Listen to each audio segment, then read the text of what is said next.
오늘 메가토크 그 제목도 굉장히 거창할 수도 있죠. 어떻게 보면은 이렇게 진짜 이 자리에 영화 그리고 나 감독 구혜선을 말하다라는 제목으로 왔다는 거 뭐든 말할 준비가 되어 있다 이런 식으로도 들리는데 어떻게 이렇게 참석하게 되셨는지 부천 국제 판타스틱 영화제 관객들을 만날 결심을 하셨는지. 부천 영화제에서 자리를 마련해 주셔서 오게 되었어요. 네, 날씨가 굉장히 덥죠. 이렇게. 날씨 오늘 엄청 습하네요. 네. 그래서 오늘 관객분들이 거의 빈자리 없이 꽉 찼는데 먼저 좀 인사 말씀 먼저 부탁드릴게요. 네, 오늘 이렇게 덥고 좀 먼 거리 오셨을 텐데 너무 반갑고요. 오늘 제가 말을 잘 못하더라도 많이 이해해 주세요. 네, 그러면은 시작하기 전에 큰 박수를 한번 주시면서 더 말을 잘하실 수 있게 용기를 불어넣어주세요.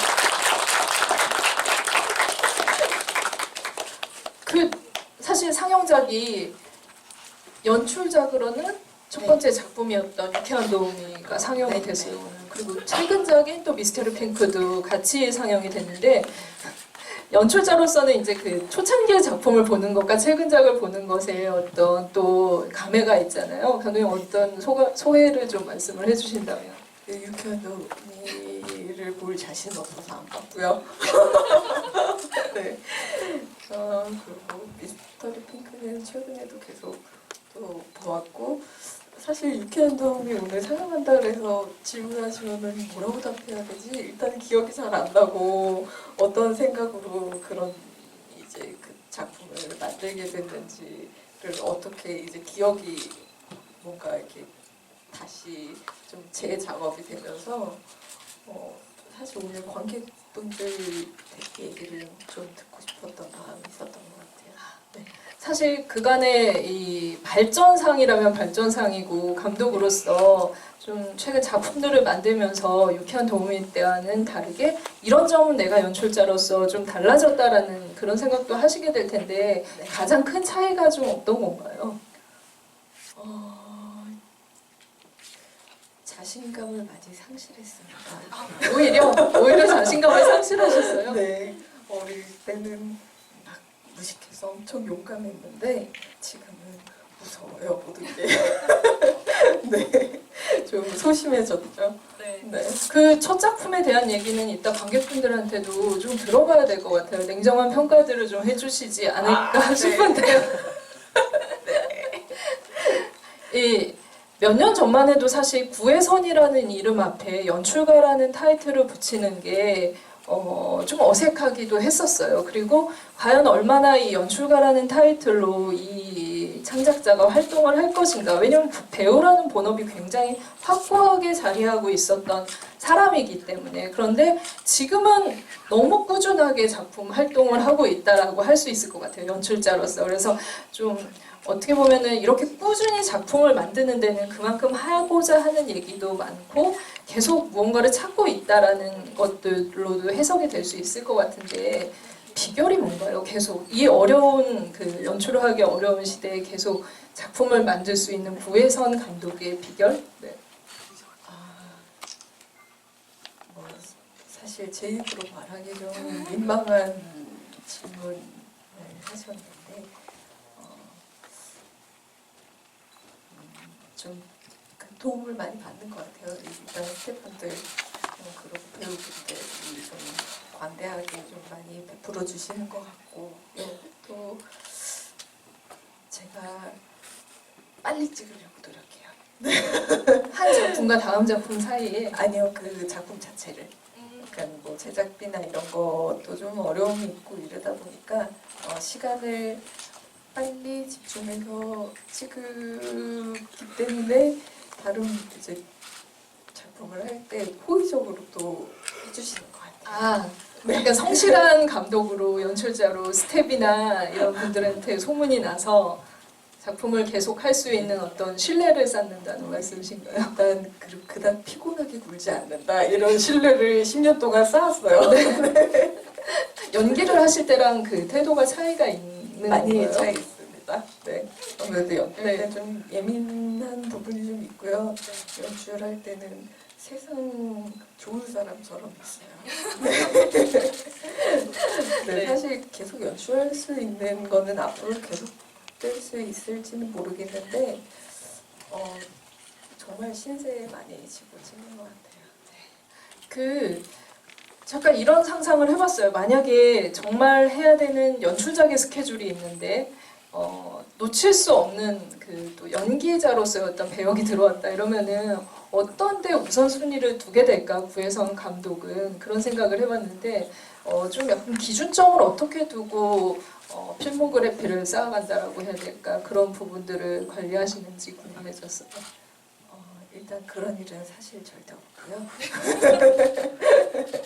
그런 고민을 한번 해보면 참 좋겠다는 생각은 한 적은 있었는데 연출은 이제 제 작품을 제가 만드는 것이고 연기는 이제 제가 그걸 표현하는 거잖아요. 그랬을 때 그 연출자나 거기 뭐 작가님이나 거기 분들이 정말 저 아니면 안 된다고 한다면 사실상 제가 그것을 하겠죠. 근데 저 아니어도 늘 대체할 수 있는 배우분들은 너무 수입도 많고 항상 그런 그 거절 당할 준비를 좀 하고 있거든요. 그런 마음 갖고 해서 그분들의 마음에 따라 결정이 좀 될 것 같아요. 제 작품은 그분들이 정말 저를 원하신다면 뭐 그분들이 원하시는 거 먼저 하고 나서 제 작품을 해도 상관이 없고 네. 제가 괜한 질문을 드려서 네. 쑥스럽게 네. 네. 그 아까 이제 그 첫 번째 작품은 돌아보기가 두렵다 이런 말씀을 하셨기 때문에 최근작 얘기부터 좀 들어가 볼까요? 네. 그 미스터리 핑크를 보면서 그런 생각을 했는데 장편이었죠. 다우더 이제 보신 분들도 계실 텐데 사실 엄마의 과도한 집착이 불러온 어떤 화근 그 딸과 엄마의 집착적인 관계를 그렸던 작품이 인상적으로 같이 연결이 됐었어요. 그러니까 여성에 관한 문제를 들여다보는 작품이기도 하고 그런 부분에 있어서 이 미스테리 핑크가 어떻게 보면은 다양한 세대의 여성을 이 단편에 집약해서 보여주잖아요. 효과적으로 어떤 한 여성의 나이 들어가는 모습, 고민 이런 것들이 녹여져 있어서 어떻게 보면은 이 여성 문제에 대한 고민을 전작에서도 해왔던 감독의 연장선이라고 할 수도 있을 것 같다는 생각이 들었고요. 그리고 또 어떻게 보면은 점점 나이를 먹고 변해가는 구혜선이라는 인간에 대한 어떤 반성에서 나온 작품일 수도 있겠다라는 생각이 들어서 어떻게 좀 작품에 착안하고 접근하게 되신 건지 그 얘기부터 들어보도록 하겠습니다. 아무래도 그냥 제가 여성이기 때문에 여성의 삶을 그 작업을 하는 것이 더 뭔가 쉽게 접근할 수 있는 방향인 것 같고 또 아까 말씀하신 것처럼 이제 나이를 먹어가면서 뭔가 상실되는 것들과 인정해야 되는 것들 뭐 이런 것들을 좀 극대화해서 표현할 수 있는 게 또 영화이지 않을까 싶어서 뭔가 이렇게 단편적으로 단편 영화 짧게 할 때 재미를 느끼는 것 같아요. 처음 이야기는 어디서 가져오셨어요? 혹시 연상되는 사건이나 이런 것들이 있었는지 상징화되긴 했지만 굉장히 구체적인 스토리가 있지는 않을까라는 상상도 해보게 됐거든요. 네, 제가 이제 어떻게 보면 배우 생활을 하면서 제가 늙어간다는 생각이 들 때가 많았어요. 배우로서의 위태로움 같은 건가요? 화면에 제가 어느 날 이게 저도 저를 보잖아요. 근데 20살 때 얼굴이 아닌 거예요. 그리고 이게 뭐지? 뭐 이렇게 거울을 볼 때 나는 모르겠는데 화면을 비춰봤을 때 뭐 그런 것들 보면서 뭐 좋은 면도 있지만 또 이렇게 지나가는 시간에 대한 아쉬움도 있고 그런 생각을 하다가 그 뭔가 연애를 하고 이제 결혼을 하고 뭐 이런 과정에서 그런 상상을 좀 해봤던 것 같아요. 과연 사랑이라는 것이 나를 지금 사랑하는 거야? 내 이 시간을 사랑하는 거야? 뭐 이런 고민을 하다가 결국에는 그 시간도 나고 그 이후의 시간도 나고 그 이전의 시간도 나잖아요. 그런 이제 사실 긍정적인 마음으로 썼는데 되게 무섭게 찍고 나니까 굉장히 공포가 되는 그런 네. 네, 제 안에 네. 뭔가 두려움이 표현이 많이 된 부분도 있는 영화 속 여성들의 외침이 구혜선 씨의 네. 그 무의식을 반영한 어떤 무의식. 대사들 이 아닐까 싶은데 영화의 장치도 굉장히 흥미로웠습니다. 사실은 이게 현실인지 아니면은 판타지인지 모르는 그런 작품을 만드셨는데 아마 이제 그 부천에서 이렇게 메가토크를 하는 이유도 저는 이 연장선이라고 생각해요. 부천 국제 판타스틱 영화제와 가장 딱 어울리는 네. 감독을 찾자면 구혜선 씨를 진짜 빼놓을 수 없을 것 같다는 생각이 드는데요. 이전에 이제 복숭아나무 같은 경우도 설정이 샴쌍둥이 정말 너무 특이한 그런 컨셉을 가져오셨었고 이번 미스터리 핑크도 그 핑크색 문 안으로 들어가서 벌어지는 진짜 우리가 알 수 없는 어떤 세계의 무의식 내면들을 반영을 했다는 점에서 이 판타지 그리고 이렇게 현실과 가상의 공간을 오가는 이런 설정들이 항상 머릿속에 꽉 들어차 있는 창작자가 아닐까라는 생각이 들었어요. 그래서 꾸준한 작업을 하는 것과 마찬가지로 계속 꾸준하게 그런 어떤 상상력을 발전시키는 데 있어서는 영감을 받는 어떤 곳이 있지 않을까라는 생각도 들었거든요.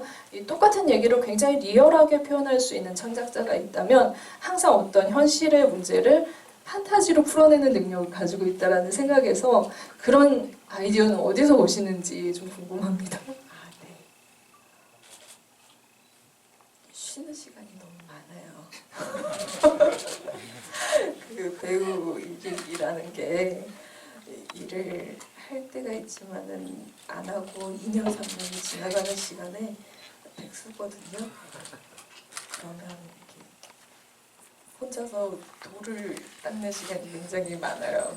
그리고 뭔가 바깥 생활이 자유롭지가 않고 이러면 이제 저 혼자 이제 집안에서 상상의 나래를 펼칠 때가 있고 그러다 보면 이제 시간과 공간에 대한 이제 뭔가 더 재미있는 이야기, 더 재미있는 이야기 뭐 이런 것들에 대한 것도 많고 사실 그 원초적으로는 백수라서 가능한 일들이 좀 있고요. 그런 어떻게 보면은 저도 어릴 때부터 이제 이런 방송 일을 하면서 현실 경험은 조금 부족할 수도 있어서 그런 부분에서는 내가 어떤 영화를 만들었을 때 관객들이 이 얘기가 공감할 수 있을까? 좀 다르게 받아들여지진 않을까 해서 조금 더 비현실적인 얘기를 추구하지 않을까라는 생각도 좀 들어요. 네.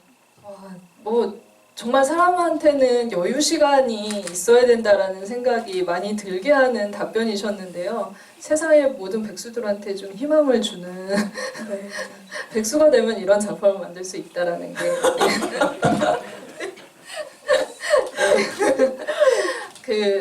저는 이제 그 작품들을 지금까지 쭉 보면서 구혜선 감독님의 작품들을 보면서 든 생각 중에 하나는 정말 캐스팅이 화려해요. 보통 모든 감독들의 사실 숙제이기도 한데 이 정도로 상상력을 개진을 하게 될 경우에는 선뜻 이 작품에 출연을 하는 것들이 배우들한테는 쉽지 않은 도전일 수 있는데 과감한 설정에도 불구하고 굉장히 많은 배우들이 흔쾌히 참여해 준다는 인상을 받게 되거든요, 항상. 그래서 그런 점에서 사실 캐스팅의 비결이 굉장히 궁금하기도 하는데 또 감독님이 늘 우리가 알고 있는, 익히 알고 있는 배우들의 모습을 한 차례 다르게 보여주는 거에 있어서 재능이 있다라는 생각도 하게 되고요. 그래서 배우들과의 교감을 어떻게 하는지 좀 궁금해요. 그래서 전에 예전에 한번 제가 조승우 씨를 인터뷰하면서 이제 가장 인상적인 작품들이 무엇이었는지 한번 필모그래피를 돌아보면서 얘기를 나눈 적이 있었는데 대뜸 이제 복숭아나무 얘기를 하시더라고요. 그 작품이 가진 그 창작의 어떤 그 새로움 이런 것들은 어떤 다른 작품을 하면서도 그 많은 작품을 하면서도 느껴본 적이 없었다. 옆에 두고 감독님 얘기하니까 너무 네, 민망하실 수 있는데 조승우 씨가 직접 얘기한 멘트이기 때문에 자신 있게 얘기를 지금 할 수가 있을 것 같고 그만큼 어떻게 보면은 배우들이 가지고 있는 어떤 기존의 연기보다 다른 연기를 할 수 있는 가능성을 열어주는 연출자라는 생각이 듭니다. 그래서 좀 캐스팅 과정은 되게 어떻게 이루어지는지 굉장히 궁금해요. 이렇게 친분일까? 그래서 제가 막 이렇게 같이 뭐 무슨 다른 작품들을 이전에 했었나 뭐 이런 것들도 연결시켜보고 매번 그러는데 어떻게 보통 네, 제안을 하시고 어떤 피드백이 이루어지는지 말씀을 좀 부탁드려 볼게요. 네, 캐스팅은 매니지먼트의 매니저분께 제안을 드리고요. 일단 서현진 씨 같은 경우는 친구라서 좀 편안하게 공유를 했던 부분이 있었어요. 좀 오래전부터 처음부터 작업을 좀 해서 좀 편안하게 뭔가 이 시나리오를 좀 뭐 책을 읽는 걸 좋아하는 친구라 이렇게 좀 뭐 부탁하면서 서로 그렇게 진행을 한 부분들이 있었는데 현재는 매니지먼트를 통해서 하고 있고요. 그리고 뭐 지금 와 생각해 보면은 좀 저도 이제 배우 생활을 하고 있기 때문에 배우분들이 조금 더 편안하게 받아주신 부분도 있지 않을까라는 생각이 좀 들어요. 감독님께서 배우 생활을 하기 때문에 연출자로서 조금 더 친근하게 다가가시는 아무래도 전 현장에서 제가 배우였을 때 어떤 이런 감독이 되지 말아야겠다는 어떤 매뉴얼이 굉장히 많았어요. 그래서 항상 그 다짐 이렇게 하면서 또 배우를 대할 때 일단은 배우는 사람이고 도구가 아니라는 생각. 그것을 이제 가장 제 마음은 그랬는데 그분들은 어떻게 받아들였을지 모르겠지만 그 마음으로 항상 배우 중심으로 좀 하려고 좀 노력을 많이 했었어요. 네. 아마 현장의 편안함이나 그런 부분들도 있겠지만 사실은 배우가 기존에 가지고 있던 모습에서 익히 보아왔던 모습을 비틀어서 표현해준다라는 것도 굉장히 중요한 포인트가 될 수 있을 것 같은데 이번에 또 서현진 씨 얘기도 하셨지만 네. 늘 좀 밝고 어떻게 보면 또 이렇게 그 안에서 드라마적인 것들을 좀 보여줬던 배우인데 새로운 모습을 발견을 하셨어요. 그러니까 친해서 발견할 수 있는 지점들도 있지만 보통 이제 배우들을 통해서 그런 새로움들을 보고 캐스팅 제안을 할 때 좀 중점을 두고 보시는 부분들은 어떤 건지. 네. 저는 사실 배우분들에 대한 어떤 배우는 꼭 이런 것이 어울릴 것이라는 생각은 사실 없고 늘 하는 얘기지만 저는 이렇게 스케치만 하면 분명히 거기 있는 색칠은 배우가 한다고 생각을 하기 때문에 어떤 배우들도 그것이 가능하나 그 기회가 또 주어지지 않다거나 또는 대중에게 어떤 편견이 생긴 것다거나 이런 경우들에 더 반전을 보일 수 있지 않을까 하는 기대는 늘 해서 항상 캐스팅할 때 이 배우가 적합할 것 같지만 전혀 다른 색깔의 배우분들한테 제안을 했을 때 그분들도 그런 것들을 좀 좋아하시는 것 같아요. 나한테 이런 시나리오가 처음이야 나한테 이런 걸 나한테 준 사람. 처음이야. 사실 그런 부분에서도 원활하게 캐스팅이 됐던 부분들도 있었고요. 지금 좀 주목하고 계시는 감독님이 주목하고 있는 배우분이 있으실까요? 저는 그냥 저랑 하고 싶어 하시는 배우들 다 주목해요. 네, 저랑 작업하고 싶어 하시면 전 너무 좋아요.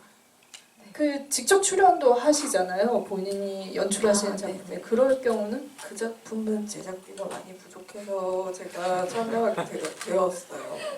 그게 이제 그 장편 영화인데 총 제작비가 1억 원이 다 끝을 내야 되는 거라 너무 예산이 빠듯하고 이제 뭐 다들 좀 한치 양보를 하면서 해야 되는 거라 이제 저는 뭐 연출료도 사실은 없고 뭐 출연료도 없고 그냥 정말 여지껏 찍은 모든 게 열정으로만 네. 네, 먼저 그렇게 하게 됐는데 그런 부분들이 좀 있었죠. 제작비의 부족으로 직접 출연을 하셨다는 그 캐스팅 비하인드를 이제서야 듣게 되네요.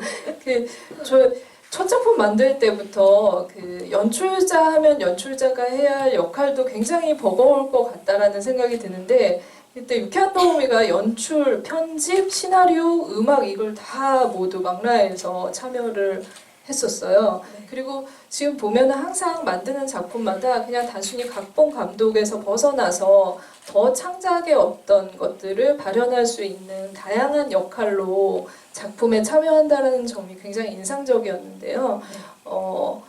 사실 이제 영화라는 매체의 특성상 사실 이런 모든 부분들이 총망라되는 게 영화라곤 하지만 감독님께서 영화 만들 때 이런 부분들을 이제 다른 스태프들이 아닌 직접 참여해서 만드는 그런 이유는 또 뭐고 어떤 즐거움이 있는지 좀 궁금해요. 자꾸 뭔가 이렇게 제작비의 어려움을 얘기해서 정말 죄송한데 지금까지도 계속 영화를 할 수 있는 부분도 그렇고 이제 예산을 늘 어려움을 겪어서 내가 직접 안 하면은 돈이 많이 들기 때문에 편집도 배워서 하고 뭐 하나라도 더 배워야 예산을 아낄 수 있지 않을까 해서 처음에는 이제 음악도 좀 만들게 되고 이러면서 이제 복숭아나무 음악도 뭐 또 만들고 뭐 그랬는데 시도는 늘 제작비 절감이 좀 있었어요. 배우지 않으면 이제 타인의 도움을 분명 받으면 전문적으로 더 좋은 결과가 분명히 오겠지만 지금은 좀 어려운 시기고요. 나중에 시간이 더 가서 제가 또 이 일을 계속 할 수 있다면 그때는 저도 그 전문가의 도움을 너무 받고 싶죠. 네. 지금은 감독님께서 다양한 롤을 맡는 게 어떻게 보면은 구혜성 감독의 색깔처럼 좀 구현이 되고 있는데 그 안에는 제작비의 부족이 있었습니다. 굉장히 현실적이죠. 거의 그 스태프들하고 거의 간의 수공업처럼 이렇게 만들어야 되는 어떤 그런 작업들이 늘 있어서 오순도순 작업했어요. 네. 오순도순. 그 얘기를 좀 나눠봤는데 저희 시작하기 전에 관객분들께도 마이크를 드리겠다라고 공지를 했었고 또 감독님께서 첫 작품의 어떤 그런 것들부터 시작해서 관객들의 의견을 들어보는 것도 좋을 것 같다라는 말씀도 하셨어요. 그래서 질문도 좋고 또 작품에 대한 비판이나 평가 아니면 찬사도 좋습니다. 얘기를 하실 분이 있으시면 손 들어주시면은 마이크를 드릴게요. 죄송한데 제가 껌을 씹고 있었거든요. 여기 뱉으려고 그랬는데 갑자기 들어오는 바람에 제가 껌을 계속 천장에 붙이고 있었어요. 네, 껌 뱉을게요. 죄송합니다. 정말 다른 토크에서 볼 수 없는 껌 뱉는 광경은 관객과의 집의 시간에 정말 처음 있는 일인데요. 네, 뜻깊습니다. 어물어물하고 있었어요. 네. 전혀 몰랐어요. 근데 저는 네, 이쪽으로만 혹시 씹으셨는지. 네, 잠깐 질문을 생각하실 시간을 드리고자 껌 얘기를 하신 것 같다는 생각이 큰 그림인 것 같다는 생각이 드는데요. 네, 지금 다시 마이크를 드리는 시간을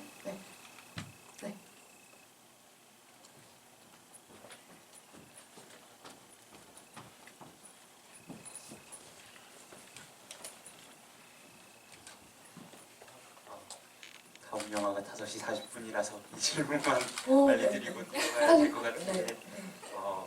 전 감독님 영화를 이번 영화제에서 처음 보게 됐는데 이게 첫 작품이랑 제일 최근 작품이었다고 하시는데 어떻게 보면 소재 자체가 삶과 죽음에 대해서 이렇게 다루고 있는 부분들이 있는데 처음 그 작품을 쓰실 때 그 삶과 죽음을 바라보는 보시는 관점이랑 지금 현재에서 이제 이렇게 바라보시는 관점이 어떤 차이가 있으셨는지 네, 질문 감사드리고요. 네, 사실 저도 차이가 있을 거라고 생각을 했거든요. 근데 많이 변하지 않은 것 같아요. 네, 결국에 삶과 죽음을 바라보는 저의 시각은 계속되는 질문인 것 같거든요. 영화가 제가 어떤 누군가한테 이렇게 주입하는 것이 아니라 관객에게 질문을 하는 영화를 계속 만들고 있다는 생각이 조금 들어요. 그런 부분에서 미스터리 핑크랑 유쾌한 도우미는 계속 삶에 대한 죽음에 대한 질문 그리고 나에 대한 존재에 대한 질문 이런 것들이 아닐까 하는 생각이 좀 들어요. 네. 바로 가셔야 되는 거예요. 네. 감사합니다. 질문. 감사합니다. 네. 바로 그러면은 두 번째 질문을 이어가도록 할게요. 네. 세 번째 줄 손 드신 분. 저요? 예.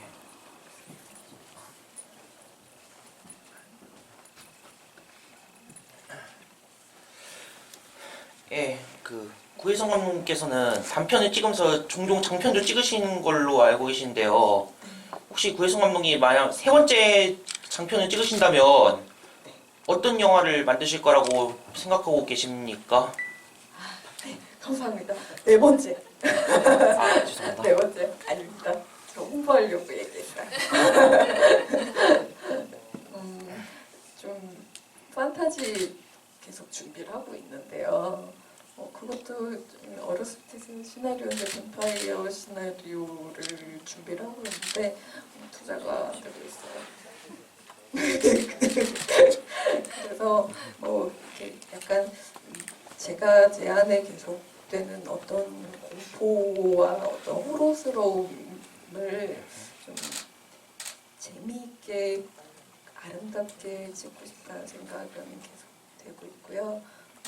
좀 이렇게 뭔가 다양한 영화가 좀 많아졌으면 좋겠는데 그 다양한 것들 중에 어떤 한 작품 만들 수 있는 사람이 되고 싶다는 생각이 좀 들어서 좀 특이하고 아름답고 무섭고 그런 사랑 이야기를 만들고 싶어요.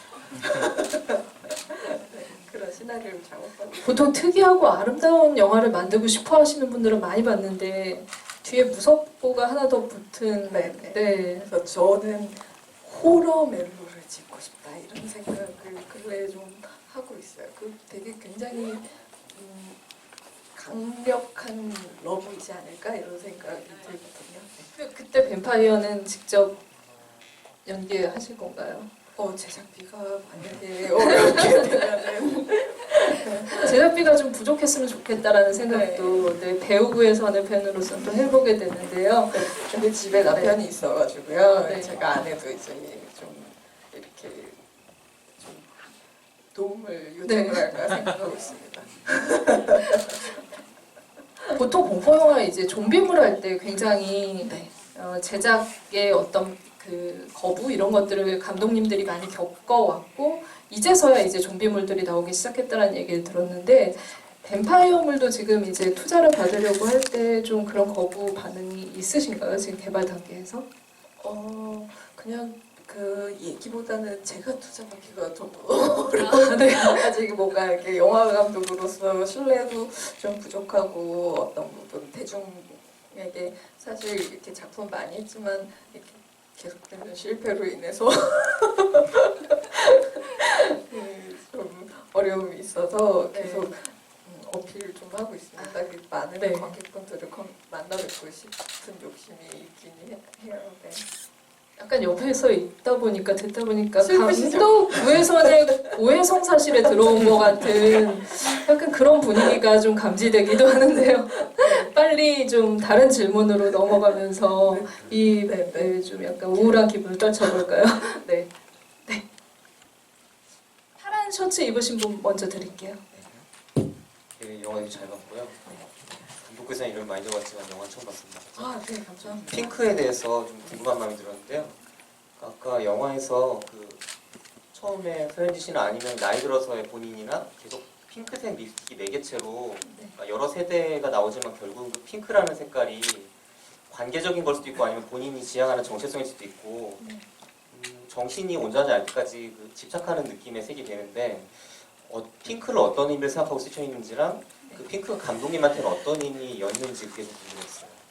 속박인지 아니면은 열망인지 뭐 그런 것들. 질문 감사합니다. 네.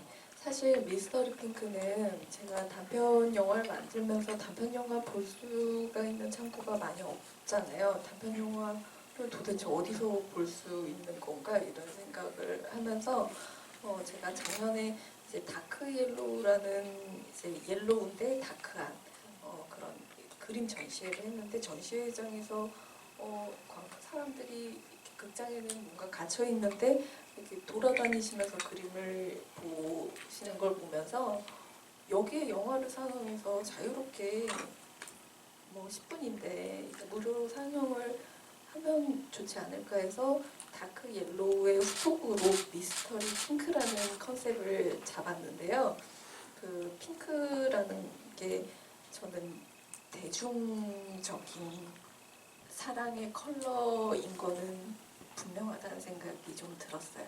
어떻게 보면은 많은 사람들이 핑크색을 너무 사랑하고 또 사랑이 핑크이기도 하고 해서 미스터리한 사랑, 미스터리 러브를 미스터리 핑크로 생각을 했고요. 그리고 립스틱이나 이런 것들은 계속 내가 어떤 아름다워야 한다는 말씀하신 것처럼 어떤 내 안의 집착일 수 있고 저 집에서 저도 모르게 깨끗하게 세수를 하고 빨간 립스틱을 바르고 있을 때가 종종 있는데 아, 네. 무섭네요. 그 여성분들은 많이 느끼실 거예요. 립스틱만 발라도 화장을 한 것 같은 네. 그게 있잖아요. 사실 가장 좀 약간 이상적으로 생각하죠. 네, 그냥 네. 빨간 립스틱만 맨 얼굴에 발라도 예쁜 그런 얼굴을 가장 꿈꾸죠. 네. 그래서 그런 어떤 뭐 약간 자기 만족도 있겠지만은 뭔가 그 컬러라는 것이 부각됐을 때 분명히 아름다움이 있다고 생각을 하거든요. 거기에 대한 어떤 뭐 여성 남성 할 거 없이 어떤 컬러풀함의 뭐 그런 좀 보편적인 감성이지 않을까 하는 고민에서 담게 되었어요. 저는 그 미스터리 핑크 봤을 때는 굉장히 선연한 핑크에도 굉장히 많은 핑크가 있다면 그런 색깔을 써서 굉장히 약간 판타스틱하면서도 집착하는 어떤 그런 느낌들을 줬다면 오늘은 굉장히 편안한 핑크를 입고 계셔서 네. 좀 지금 인간 구혜선의 상태는 이 정도 톤으로 좀 편하지 않을까라는 생각도 미루어 짐작해봤었어요. 저는 정말 뭐 없는 사람이라 늘 조금 말이 좀 그럴 수도 있는데 되게 찌질하게 살아요. 집에서도 그렇고 그냥 다를 바 없이 그냥 오늘은 굉장히 갇혀 입은 건데요. 네, 어제 살이 많이 쪘다고 들어올 때 안녕하세요 살찐 구혜선입니다 이렇게 할까 후덕한 구혜선입니다 할까 막 이렇게 고민을 좀 했었어요. 재미있는 것들을. 사실 그래가지고 저는 언급 안 했어요. 저는 지금 네. 그런 얘기 들으면서 이제 뭐 나이 들어간다 이런 거 아까 이제 그 네. 말씀하신 거 느끼시는 것도 있으신 건 거예요? 그렇기도 하고 좀 재미있기도 하고 좀 저의 뭐 실질적인 변화를 이제 체감할 때가 종종 있는데 겨울에도 춥지가 않은 거예요. 뭔가 계속 땀이 많아지는 거 있잖아요. 덥고 열이 많아지고 뭔가 그런 것들을 느낄 때 이게 삶이구나 뭐 이런 생각을 해요. 네. 아직 온라인 아닌 것 같은데 어쨌든 지금 답변은 검색어 1위 하신 분의 어떤 소회 심경 토론을 잠깐 우리가 시키지도 않았는데 스스로 이렇게 거침없이 말해주신 구혜선 감독님의 말씀이셨습니다. 저 이게 주비가 너무 딱딱한 분위기 아니었으면 좋겠다는 생각을 하거든요. 살신성인 하신 거군요. 네, 좀 셀프 디스하는 거 되게 좋아하고 네, 즐거운 시간. 사실 영화가 좀 심각했잖아요. 좀 즐거운 시간이었으면 좋겠다는 생각을 좀 많이 했어요. 네. 또 질문 이어갈게요. 질문 있으신 분 손. 네. 이쪽. 일단 질문이 두 개인데요. 네. 첫 번째 질문은 그 유쾌한 도움이 관련 질문이라서 죄송하긴 한데 왜 죄송해요? 얘기하시고 싶어하는데 그냥 영화를 보면서 그냥 때깔이 있다라고 해야 되나? 되게 네.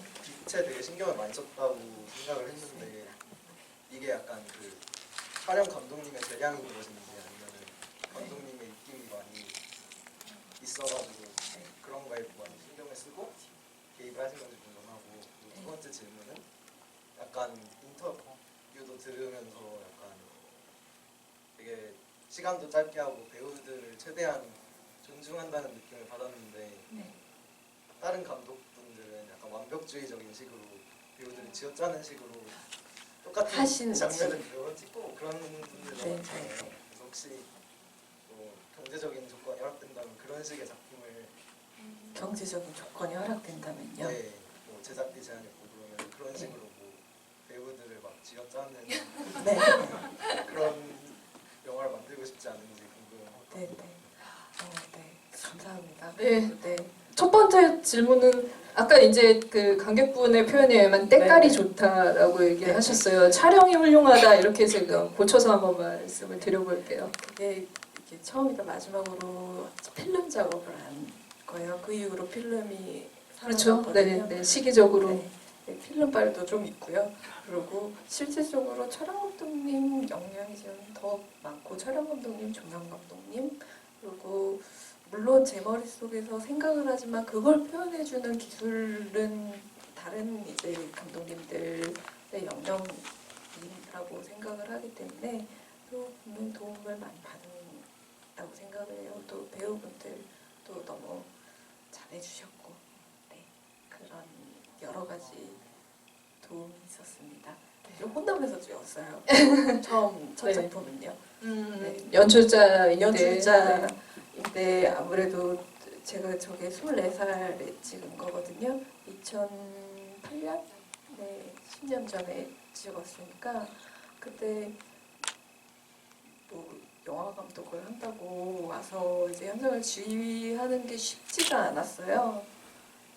그래서 뭐 괜한 약간 좀 열등감 같은 것도 좀 있었고 왜 저를 무시하세요 뭐 이런 뭐 약간 반항심도 좀 있었고 그런 막 좀 쌈딱으로 좀 찍었는데 그 저항감이 굉장히 강했던 케이스였던 것 같아요. 배우라는 그 생활을 오래 하셨기 때문에 시선들이 과연 계속 잘할 수 있을까? 그쵸? 그때 좀 네, 좀 신경이 많이 예민했죠. 사실 제가 그렇게 예민하지 않아도 되는 부분인데도 조금 예민했던 부분도 있었던 것 같고 근데 그럼에도 현장에서 며칠 같이 하다 보면은 너무 다 사라지고 또 협업이잖아요. 그냥 서로 좀 전후에 생기는 것 같아요. 네. 늘 그때 조 감독님 지금 마지막까지 조 감독님으로 같이 작업을 했습니다.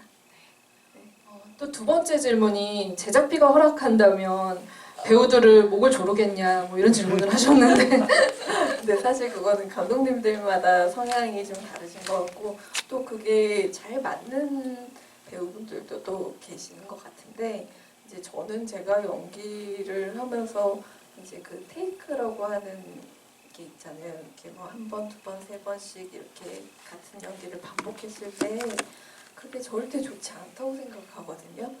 내가 처음에 느꼈던 그 감정이 내 진실이지 두 번째, 세 번째부터는 준비하고 예고된 연기를 하고 있고 그것이 굉장히 어색하고 뭐 그런 걸 보면서 내가 이게 처음 이렇게 그 상대 배우가 나에게 만약에 화를 냈을 때 막 오는 장면이라면 그 첫 감정이 나에게 진실되다고 생각을 많이 했어요. 그래서 배우분들에게도 웬만하면은 항상 첫 감정으로 가는 편이고 두 번, 세 번에서 더 좋아하시는 배우분도 분명히 계시지만 사실 이렇게 편집을 하다 보면은 첫 번째 게 가장 좋아요. 그거는 뭐 약간 네. 많은 감독님들도 다 그렇게 말씀을 하실 거라고도 생각이 네. 들고요. 제작비가 허락되면 배우분들보다는 다른 것들, 뭐 도구나 또는 어떤 더 아름다운 풍경이나 뭐 이런 것들, 그리고 또 많이 이제 뭐 스태프들의 그 임금이나 이런 것들에 대한 신경이지, 사실 연기적으로 배우들을 뭐 이렇게 쥐어짜거나 그러지는 못할 것 같습니다.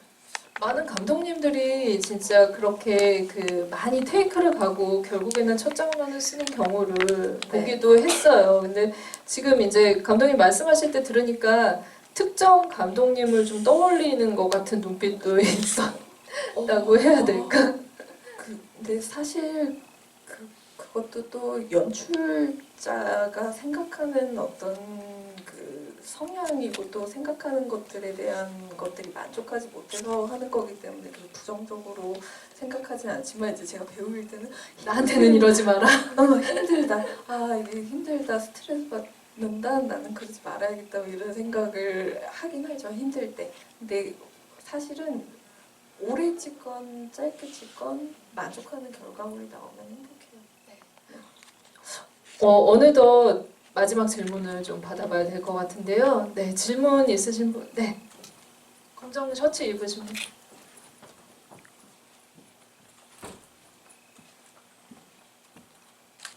안녕하세요. 네, 안녕하세요. 영화를 잘 봤어요. 미스테리 핑크.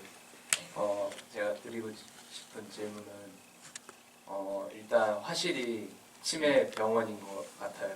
네. 그리고 양동근 배우님이 그 주치 같고 그 문이 치매 병실 안쪽으로 들어가는 분 같아요. 그리고 배우 여성 네 분이 동일인 같고 네. 자살 그 마음이 자살한 것 같은 느낌을 받았어요. 그런 느낌을 주고 싶었나요? 제가 이런 거 처음이라서. 마음이 자살한 것 같다라는 표현이 좋은데요. 네. 저는 사실 관객과의 대화할 때 이런 순간 굉장히 행복합니다. 일단은 보시는 분들마다 다 다르게 보시거든요. 그 여성에 대한 아픔을 가지고 계시면 이 남성을 부정하는 영화라고 말씀하시기도 하고, 약간 매니지먼트를 부정하는 것이다라고 보시는 분들도 계시고, 뭐 또는 오늘 같은 이런 또 얘기는 또 처음 접했는데, 그렇게 보셨다면은 그게 맞는 거라고 저는 생각을 하거든요. 열려 있어요. 어떤, 그러니까 보시는 분들이 판단하실 수 있는 영화라고 생각을 해요. 그렇게 보셨다면은 그 치매와 주치가 맞습니다. 네. 질문은 그럼 여기까지 받도록 하고요. 아마 이제 오늘 처음 구혜성 감독님의 작품을 보신 분들도 있지만, 이전 작품들을 찾아보면 항상 이렇게 지금 마지막 관객 질문처럼 약간 질문을 주는 영화고 답을 정확하게 내려주지 않는 영화들만 만드세요. 그래서 죄송합니다. 난해하죠. 난해하죠.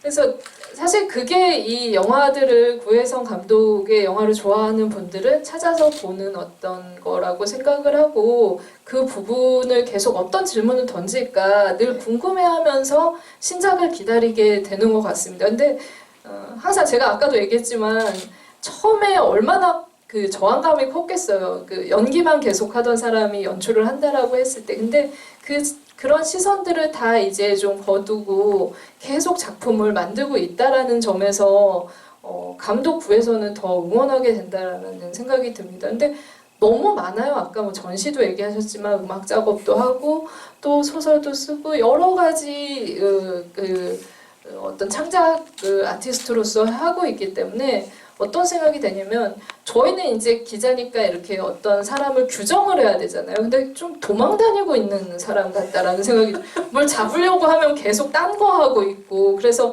이 사람의 새로운 것들을 머릿속으로 한번 탐구해봐야 되고 이런 작업들을 계속 하고 계시더라고요. 그래서 좀 약간 왜 이렇게 살아가고 있는 걸까 인간 구에서는 그런 생각을 좀 마지막으로 정리를 해주셨으면 좋을 것 같고 그래서 궁금한 게 다음에 도망가는 데는 어디인지 아까 뭐 뱀파이어 얘기 장편도 얘기하셨는데요. 포괄적인 의미에서 또 계획을 한번 말씀해 주시면 감사할 것 같습니다. 네, 저는 저도 제가 왜 그러는지 잘 모르겠어요. 그런데 어쨌든 표현하는 작업임에는 분명하고 이것들이 시간이 오래 걸리는 작업인 것 같아요. 제가 더 시간이 지나고 나면 이것들을 버무릴 수 있는 아주 오랜 작업을 하나의 그림을 그려가고 있는 것 같거든요. 그러고 나중에는 자연인이 되고 싶습니다. 자연으로 돌아가서 결국에는 지금 하는 작업들도 제 인생의 어떤 굉장한 농사를 짓고 있는 거고 결국에는 나무 한 그루 심고 싶다 이런 생각 좀 했거든요. 네, 나무, 과일나무, 밤나무, 포도나무, 뭐 이런 나무, 감나무 심으면 3대가 그 감을 저도 먹고 있는데 뭐 그런 생각을 하면서 최후에는 결국에는 무로 돌아갈 것 같아요. 근데 저희 집에 살구나무가 있어요. 근데 살구나무인지 모르다가 참새들이 아침마다 그 나무에 모여서 열매를 먹는 걸 보고 과연 저 열매가 뭐지? 그러고 제가 그 열매를 따왔어요. 마지막 질문하신 분께 드릴게요. 근데 이게 서수건인 줄 알았었는데 그 청소 부직포인데요. 살구 4개가 들어있어요. 그런데 이게 맛은 없어요. 향기가 너무 좋은 거예요. 내가 오늘 향기 맡고 버리시면 돼요. 그리고 참새가 먹을 거예요. 네. 아니 자연인으로 돌아간다고 하시니까 신혼일기에 이어서 나는 자연인이다 이런 프로그램도 노려볼 법도 한데 좀 안재현 씨 집에 계시는 배우자분이 좀 걱정되기도 하고 배우자분은 도시남이시고요. 저는 시골 너무 좋아하고 이렇게 꼭 결혼해도 약간 좀 따로 지내도 괜찮을 것 같아요. 그래서 따로 지내고 만나고 저도 도시 구경 오고 남편도 시골 구경 오고 뭐 그런 이상적인 삶을 꿈꾸고 있습니다. 네, 나는 자연인이다 9회선 편 기대를 좀 하면서 네. 오늘 토크를 재밌으셨어요? 네. 아, 너무 진짜 영화와는 또 다른 장르의 영화를 한 편 뭐 토크를 통해서 본 것 같다라는 느낌이 드는데요. 감독 구혜선을 계속 좀 응원해주고 싶은 마음이 오늘 또 이제 그 열악한 환경 속에서 작업을 하신다는 얘기 들으면서 더 드는 시간이었던 것 같습니다. 부천 국제 판타스틱 영화제에 출품할 만한 많은 작품들이 아이디어가 있는 걸로 알고 있어요. 그래서 내년에도 또 내후년에도 부천에서 또 감독님 만나뵈면 좋을 것 같고요. 오늘은 그러면은 여기서 마치도록 하겠습니다. 네, 마지막으로 끝인사 한번 하실래요? 네, 오늘 저를 많이 격려해 주셔서 네, 감사합니다. 감사합니다. 그리고 이렇게 시간 내주셔서 너무 감사드리고요. 저도 계속 힘 닿는 데까지 열심히 좋은 작품 만들어 볼게요. 네, 감사합니다. 감사합니다.